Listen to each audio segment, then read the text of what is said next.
People often quit keto because they don't understand magnesium. That first week of keto, they get muscle twitches, they get headaches, and they get grouchy. But what they don't know is they didn't get grouchy because they cut the carbs. They actually had a serious deficiency. These are the most common magnesium deficiency symptoms that I watch for in patients. You'll see that many of them involve mood and muscles. Let's take the first steps to fixing this. I use a good, better, and best approach when I'm teaching patients. So here's a good thing to fix magnesium. Number one, swallow it.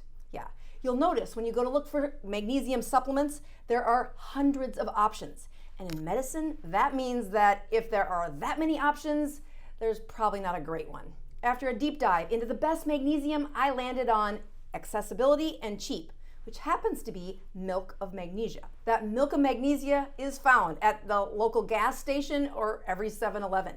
The reason is that it's often used for constipation.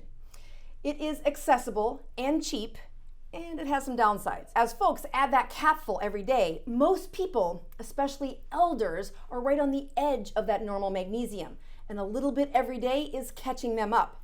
The problem is these elders have an inflammation on the inside of their gut lining, and they're leaking out and letting things in unregulated. This can be called leaky gut, which is not my favorite term, and despite it being touted as not a medical condition, it is. It's called intestinal permeability, and as it progressively gets worse, that leakiness gets wider and wider to the point where we call it ulcerative colitis or Crohn's disease. These large holes are letting things in and out unregulated, and it is truly a disaster. Now, keto will help this over time, but that first week where they're right on the edge of magnesium, the magnesium level will drop. Why? Well, you may have heard people say, keto, it's just a bunch of water weight lost. Yeah, that's actually true. Keto flushes fluid out of your body, especially that first week. Don't worry, eventually you'll lose the fat.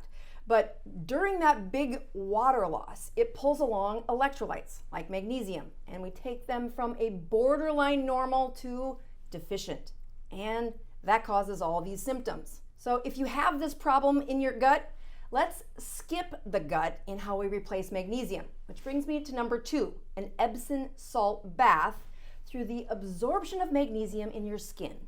Epsom salt is actually magnesium sulfate, and if you're going to be serious about replacing the magnesium, you need at least 10 pounds of Epsom salt in a bathtub, and then you need to submerge yourself up to your armpits for about 40 minutes minimum. Again, it's the salty water touching your skin that is the equation. Some of you don't have a bathtub, so you soak your feet in Epsom salt, but now you've only got 10% of that skin exposed to the salty water. So you're gonna have to keep your feet in there much longer. I walked my sister-in-law through keto and made her do just this. Here's her reaction to her first Epsom salt bath in years. All day today I've fought with just a small tinge of a headache. I'd say now it's just a very mild. The tension, I carry stress in my shoulders and in my upper back and sometimes even lower back because I have some issues there. But I notice that feels relaxed. It's been a long time since I have sat still for 40 minutes with nothing to do, and I just relax, enjoy the moment, because these moments are few and far between. So let's move on to the very best way to replace magnesium, which is called float therapy. Yeah, it's also the most expensive, but I think it's the best magnesium absorption along with relaxation. So they call this sensory deprivation because that water you're floating in is body temperature, and you can close the lid, taking out the sight and sound, and it's like you're floating in outer space. I love this because I relax while replacing magnesium. I had Michelle go to the float spa and try it. Oh, I think that's the best relaxed I've been in months. You know what's funny or ironic is the lack of sensory that's in there, right? But your senses are like so, yes. Yeah, that was like the paradoxical, yes. It's not just that first week of keto that you need to replace electrolytes. Find out why I suck on salt in the next video. I'll see you there.